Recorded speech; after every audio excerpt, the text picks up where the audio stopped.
नमस्कार। आप देख रहे हैं नेशन फर्स्ट, जहां हमारे लिए है राष्ट्रहित सर्वोपरि। तो आइए शुरू करते हैं। हमारा देश आज सुरक्षित है? क्या राजनीतिक पार्टियों द्वारा अपने फायदों के लिए भ्रम फैलाया जा रहा है?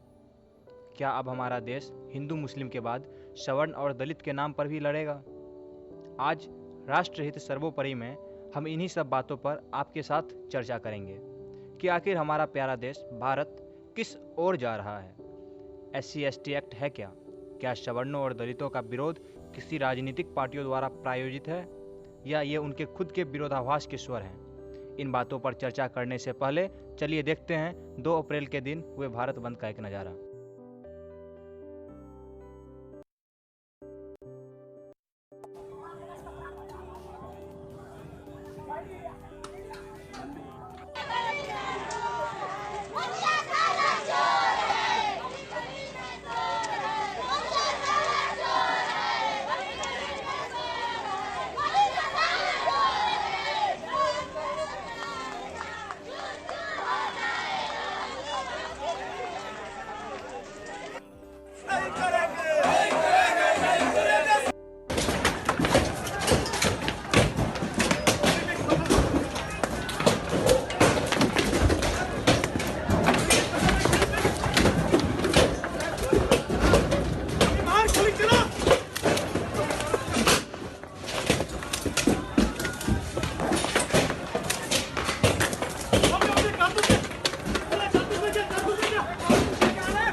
हालत खराब हो गई है। मैंने करवाएंगे रस्म वगैरह भाई। इससे पहले यहाँ भाई आया था, उसने जोर जबरदस्ती की।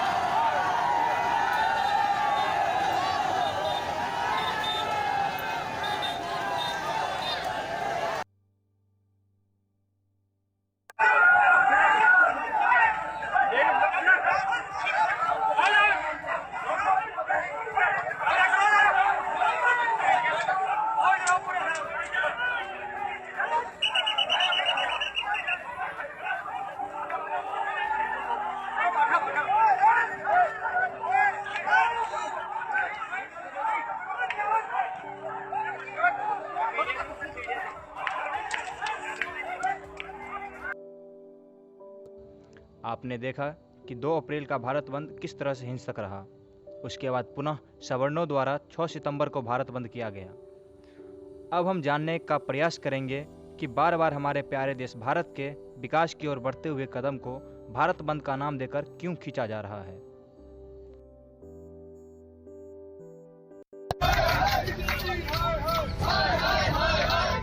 डेढ़ महीने, लास्ट 2 महीने हम वेट करेंगे और उसके बाद अगर जरूरत पड़ी तो इस देश को परफेक्ट सॉल्यूशन देंगे। क्या कर सकते हैं? हम तो स्वर्णा सिस्टम में आते नहीं है। समाज के लोग भी शामिल हैं। सभी पार्टी थी, जो धोखा देता है उसको दंड देंगे। सवर्ण संग्राम की आग अभी ठंडी नहीं। SC/ST एक्ट के विरोध में 6 सितंबर को बुलाए भारत बंद की तपिश अभी बाकी, जो धीरे धीरे एक बार फिर से सुलग रही है। वृंदावन पहुंचे कांग्रेस के कद्दावर नेता दिग्विजय सिंह ने कुछ ऐसा कहा जिससे ये आग एक बार फिर धधक गई। उन्होंने सवर्ण आंदोलन पर ही सवाल खड़े किए। दिग्विजय सिंह ने कहा कि जब SC/ST एक्ट संसद में सर्वसम्मति से पास किया जा रहा था तो सवर्ण नेता क्या सोए हुए थे? उसी वक्त क्यों नहीं विरोध चला? ये विरोध अब क्यों? ये प्रदर्शन अब क्यों? ये आगजनी हंगामा अब क्यों? कानून बनाने के लिए लोकसभा और राज्यसभा में सर्वसम्मति से प्रस्ताव पास हुआ और उसमें स्वर्ण समाज के लोग भी शामिल थे। सभी पार्टी थी। भारतीय जनता पार्टी से पूछना चाहिए, जिसने कि हर चुनाव में कहा है कि हमें बहुमत दो, हम अनुसूचित जाति जनजाति अत्याचार अधिनियम खत्म कर देंगे। कहा था कि नहीं कहा था? तो प्रश्न उससे करिए। जो धोखा देता है उसको दंड देंगे। सवर्ण संग्राम में सिर्फ दिग्विजय सिंह ही नहीं कूदे, मुस्लिम समाज का जाना माना चेहरा हैदराबाद से सांसद असदुद्दीन ओवैसी ने तो कांग्रेस पार्टी को ही कटघरे में खड़ा कर दिया। कांग्रेस के बड़े बड़े लीडरों ने कह दिया कि उनके डीएनए में ब्राह्मण का खून है, वो जनेधारू हैं, तो हम क्या कर सकते हैं? हम तो स्वर्णा सिस्टम में आते नहीं है। लगता है कि मीटिंग पॉइंट आ गया इनके डीएनए में इन लोगों से। आपको बता दें कि चंद रोज पहले ही कांग्रेस के वरिष्ठ प्रवक्ता रणदीप सुरजेवाला ने ब्राह्मण कार्ड खेला था।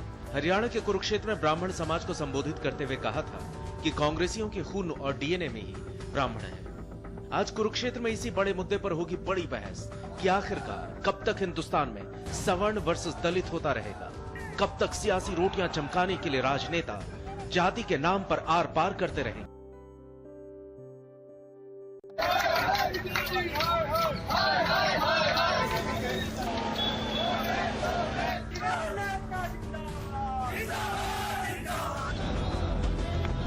भारत बंद के दौरान आज सवर्णों का गुस्सा फूटा। शहर शहर आगजनी और चक्का जाम हुआ। कहीं ट्रेन रोकी गई तो कहीं पथराव किया गया। बिहार से लेकर राजस्थान तक, मध्य प्रदेश से उत्तर प्रदेश तक जमकर हंगामा हुआ।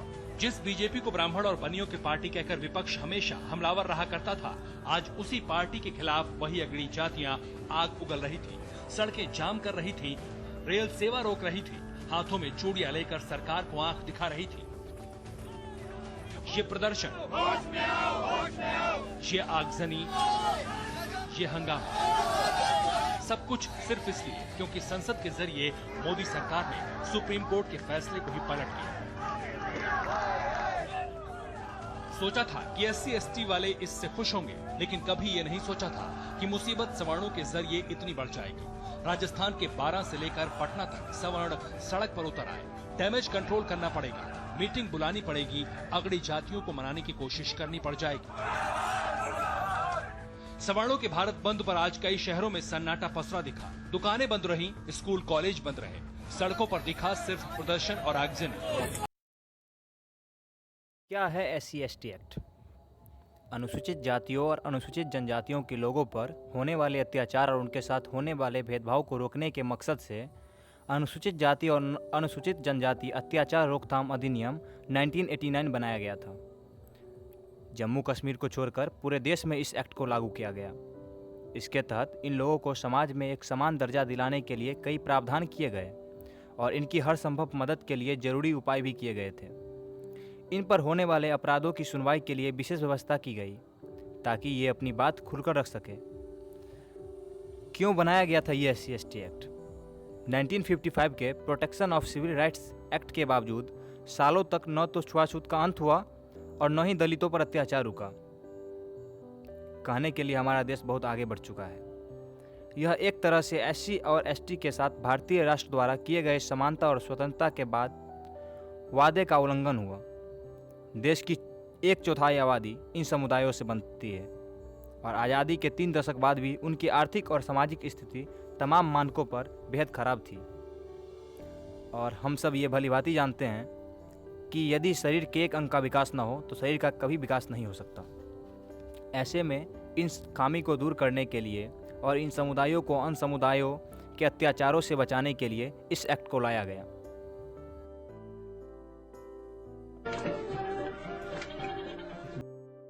क्या आप जानते हैं इस एक्ट के क्या प्रावधान थे? SC/ST एक्ट 1989 में ये व्यवस्था की गई कि अत्याचार से पीड़ित लोगों को पर्याप्त सुविधाएं और कानूनी मदद दी जाए जिससे उन्हें न्याय मिल सके और इसके साथ ही अत्याचार के पीड़ितों के आर्थिक और सामाजिक पुनर्वास की व्यवस्था की जाए। SC/ST एक्ट में तुरंत गिरफ्तारी का भी प्रावधान किया गया था ताकि सबूतों को मिटाया या दबंगई कर उस एक विशेष समुदाय के लोगों को डराया या धमकाया न जा सके। अब आप लोग सोच रहे होंगे कि जब यह एक्ट 1989 से लागू है तो आज इसका विरोध क्यों और यह अभी चर्चे में आया कैसे? तो हम इसे भी जानने का प्रयास करेंगे। महाराष्ट्र के एक शिक्षक ने सुप्रीम कोर्ट में याचिका दायर की कि ये SC/ST एक्ट उन्हें फंसाने के लिए लगाया गया था। चूँकि SC/ST एक्ट में गिरफ्तारी तुरंत हो जाती है, अतएव उन्होंने इसके खिलाफ सुप्रीम कोर्ट में अपनी आवाज़ उठाई और ये मामला लंबे समय तक सुप्रीम कोर्ट में चलता रहा। फिर 20 मार्च को सुप्रीम कोर्ट ने इस पर पूरी सुनवाई की और फैसला सुनाया, जिसके बाद से देश भर में SC/ST एक्ट और सरकार विवादों में रही और देश भर में खलबली मच गई। सुप्रीम कोर्ट ने पाया कि इस एक्ट का दुरुपयोग बड़े ही उम्दा मानक पर हो रहा है। इस फैसले में सुप्रीम कोर्ट ने इस एक्ट के तहत तुरंत गिरफ्तारी पर रोक लगा दी थी। सुप्रीम कोर्ट ने कहा था कि गिरफ्तारी SSP और DSP रैंक के अधिकारी के जांच के बाद ही दोषी पाए जाने पर होगी, लेकिन इसके लिए माननीय सुप्रीम कोर्ट ने एक समय मानक 7 दिन का तय किया, जिसके तहत अधिकारी को 7 दिन के अंदर रिपोर्ट सौंपनी होती थी। कोर्ट के इस आदेश और नई गाइडलाइंस के बाद से इस समुदाय के लोगों का कहना है कि ऐसा होने के बाद उन पर अत्याचार बढ़ जाएगा।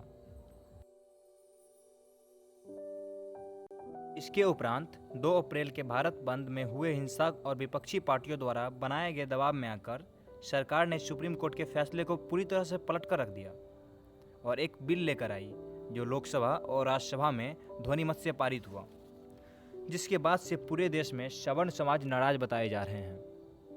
उनका कहना है कि ये SC/ST एक्ट एक काला कानून है, जिसे सरकार ने वोट बैंक के लालच और दबाव में आकर पारित किया है। 6 सितंबर को वे सड़क पर उतरे और पूरे भारत को बंद किया। MP राजस्थान में इसी साल चुनाव होने वाले हैं और वहाँ सारे सांसद और विधायक का विरोध बहुत ही ज़बरदस्त पैमाने पर किया जा रहा है। यहाँ तक कि शिवराज सिंह चौहान, जो कि वहाँ के मुख्यमंत्री हैं, उनके काफिले पर पथराव भी किया गया।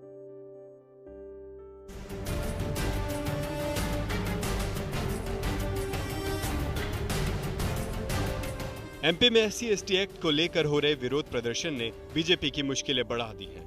विरोध के चलते बीजेपी नेताओं को अपने रूटीन दौरे को निरस्त करना पड़ा है। ताजा मामला सामने आया है उज्जैन से, जहां 12 सितंबर को बीजेपी अध्यक्ष अमित शाह का कार्यक्रम होने वाला था, लेकिन उनका दौरा टल गया। सूत्रों की माने तो SC/ST एक्ट विरोधियों के प्रदर्शनों के चलते बीजेपी ने यह दौरा फिलहाल के लिए रद्द कर दिया।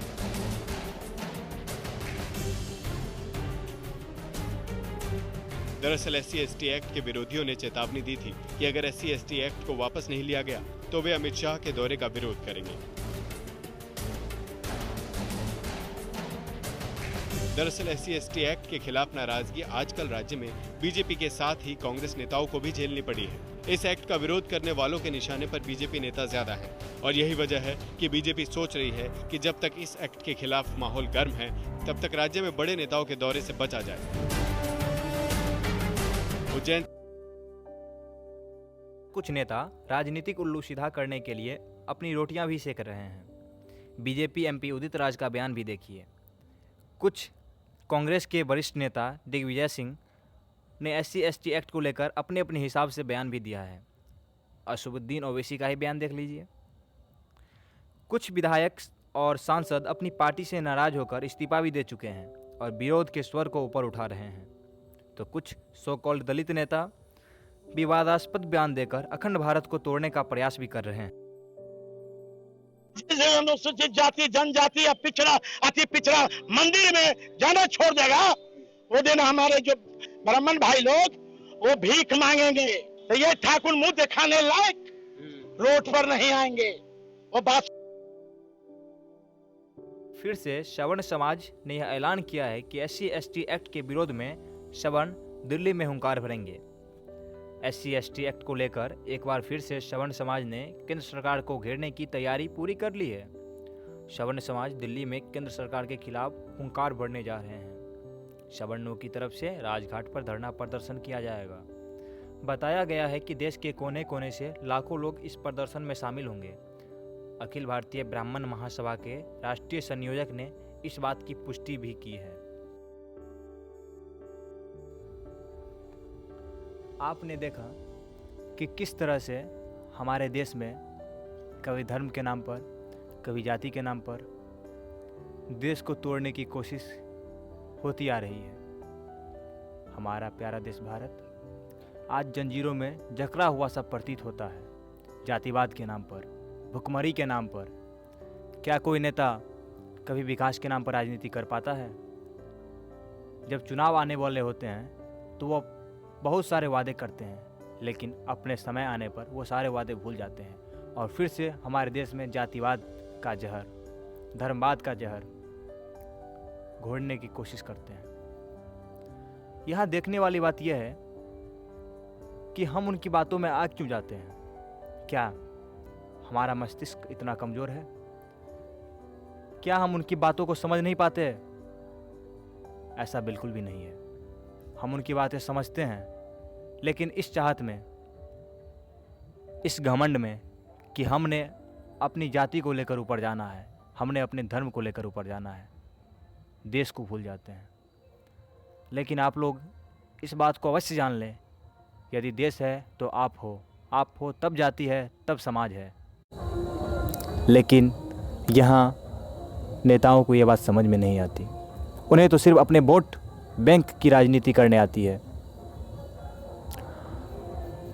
अब देश का भविष्य आप लोग हो, आप लोग सोचोगे देश में आगे क्या होगा, क्या नहीं होगा। क्या हम ऐसे ही हमेशा से धर्म के नाम पर लड़ते आ रहे हैं और लड़ते रहेंगे? अब धर्म के बाद हम जाति के नाम पर भी लड़ेंगे? क्या हम भाई भाई से लड़ेंगे? क्या हमारा खून और दूसरी जातियों के लोगों का खून का रंग अलग अलग है? क्या हमारा धर्म और दूसरी जातियों के लोगों के धर्म का खून का रंग अलग अलग है? बड़े दुख की बात है। हम किस ओर बढ़ रहे हैं? आज़ादी के इतने दिनों बाद भी आज हमारा देश उस चौराहे पर खड़ा है जहाँ से देश को किस ओर जाना है, ये देश को सोचना पड़ेगा। ये कौन सोचेगा?